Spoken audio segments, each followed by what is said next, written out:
Well, the Arcturian Council. Well, pleased to connect.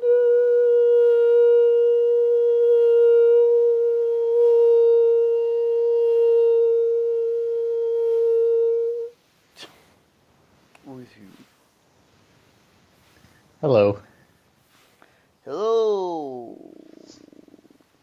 I was thinking about asking for maybe a guided meditation for me or anyone else who might watch this video.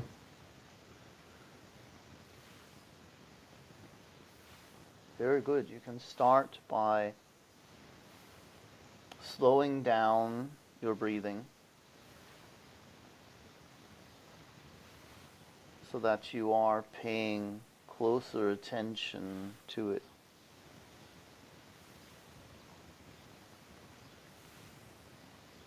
And breathe directly into your heart.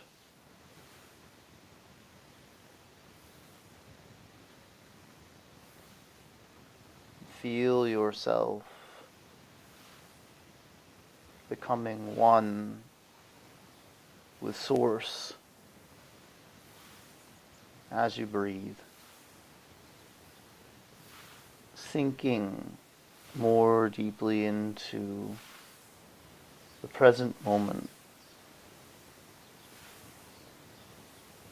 and feel yourself opening up like a flower to receive all the high frequency energies that are available to you. And now, as you breathe, we invite you to breathe a little bit deeper.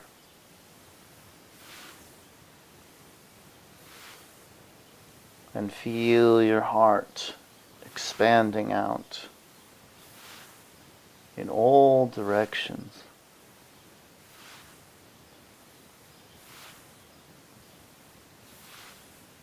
Filling the space around you up with love and light.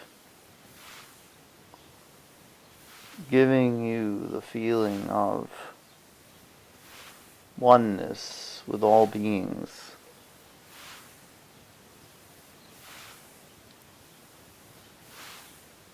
And creating a better reality for you and for everyone else there on planet Earth.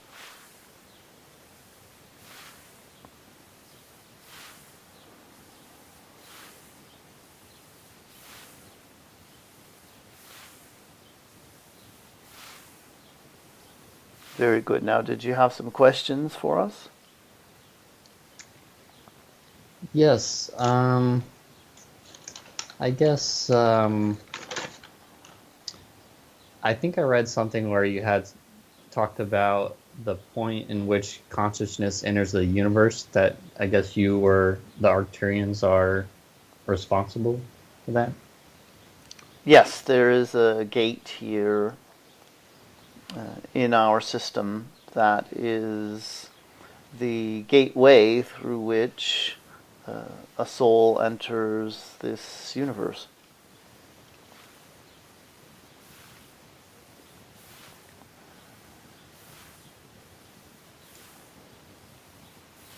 I guess would you mind talking about the, I guess, possible UFO crash in Brazil? Well, it is in fact a UFO. The ETs aboard did die on impact, and they were coming from the Sirius system to check up on the activity there on Earth, and it is an opportunity for more people to awaken in that region, as the rumors will spread like wildfire about what has occurred there. Have there been any other recent crashes? I guess in general or in the U.S. No, not recently. Because I'm guessing it doesn't happen very frequently, right? Correct. Do you know what happened? Well, it was a co-creation from the standpoint of the higher selves of the beings involved and the beings who are now recovering the craft and dealing with the mess that has been created there, and also between the fourth dimensional Syrian consciousness and the fourth dimensional earthling consciousness, that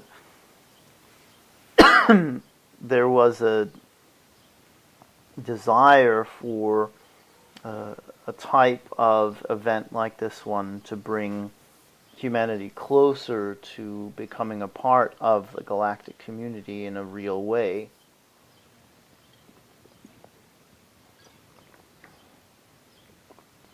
Now, as far as what happened with the ship, it was a simple malfunction of Oh, one of the engines. oh, okay. Yes. Yeah, I'm sorry to hear about that. Yes. Um, I was recently listening to one of the recordings with Daniel Hoffman and Daniel Scranton, and I felt it like I had an interesting experience from listening to the channeling. Um, I guess it felt like well, I guess maybe I was imagining it, but like I was holding hands with someone, um, potentially on a ship.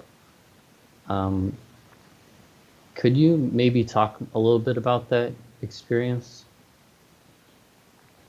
Yes, it was a way of getting you to the place where you'll be ready for more contact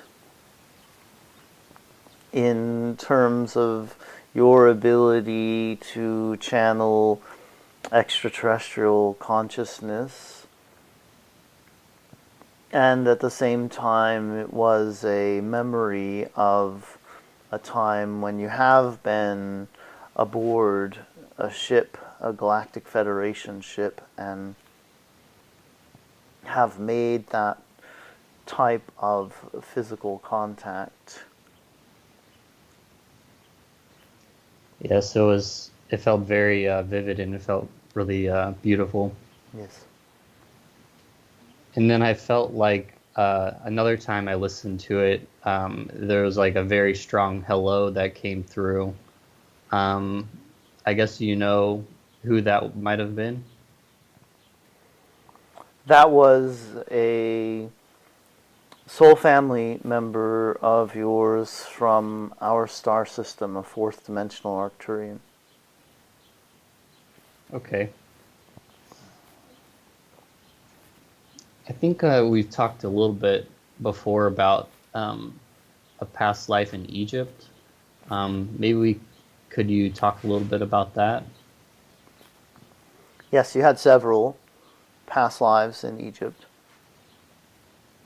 And you had all of the different experiences that you could have in terms of the immense polarity that existed during that time. So you got to be a member of a royal family,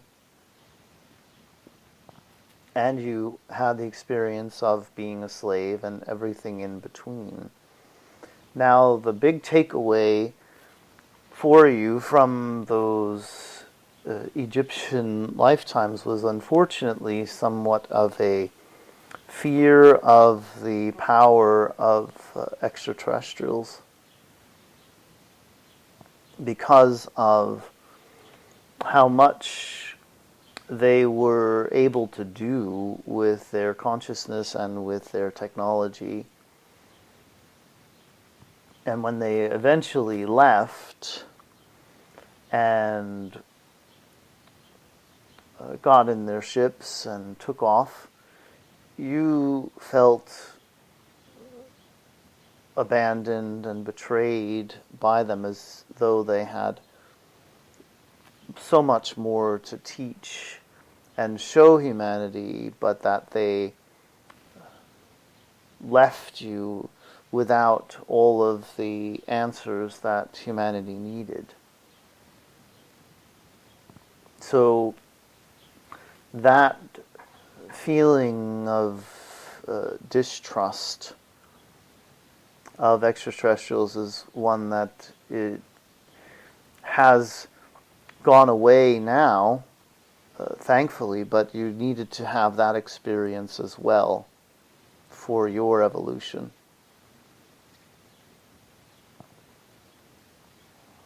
I guess I also went through some hardships earlier in my life. Um, I guess being locked up.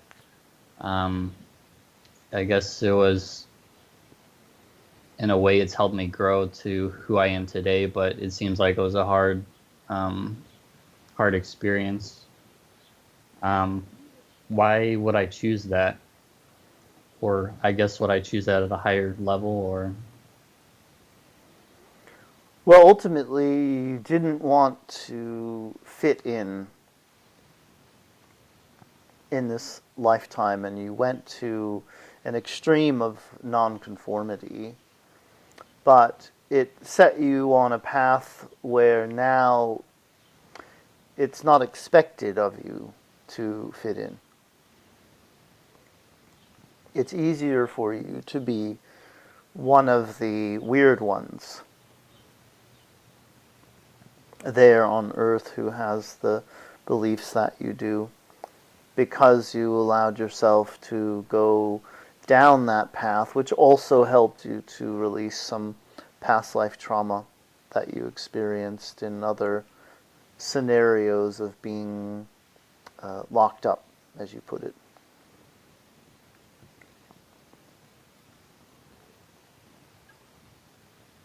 For beings that have passed on, like Terence McKenna or Bob Ross, or even like family members, what are they doing now? Well, the seventh dimension is a beautiful place for souls to go upon passing on, and everyone takes a slightly different route in getting back to an incarnation. So with some, the transition is easier. It was very easy for Terence McKenna. It was a bit surprising to Bob Ross, but still quite a ride for him. And each individual will take on different lessons with their guides upon arriving, and will be studying different portions of their lives to see where they could have made some different choices. And it's all done in a very jovial way. There's no judgment. Everyone understands how hard it is to incarnate there on Earth, and then there becomes this experience for people who have passed over of, well, what am I going to do next? And that then becomes the next phase of the journey, is deciding on the next lifetime. But people can continue to create even after they have transitioned. So someone who's an artist like Bob Ross is going to want to play around with color, and is able to do so and have so much fun, so much more freedom. Terence McKenna is able to explore different philosophies and perspectives on spirituality, and that aspect of the personality is maintained throughout the experience. So it's quite a journey that you all get to go on when you pass on in that way. That's interesting. Yes. I really do enjoy talking with you. Yes. Sometimes I don't really feel like I know what to ask, though. I guess I think of stuff early on, and like I write it down, but I guess it doesn't really matter, or I don't know. Is it better just improv, or I don't know? A little of both is nice. It's nice to have some questions to fall back on in case you freeze up. But we do appreciate a back and forth as well as the prepared questions. Hmm. Well, I'm almost out of time, so is there anything else you would like to say before closing? Yes, we want to let you know that the energies coming in for June are going to help you specifically in feeling more grounded and less isolated. They're more connected to your fellow humans because of the stabilizing force that is included within them, and because more and more people are opening up to having the same experience. And when you have a shared experience with your fellow humans, it's easier to connect to them.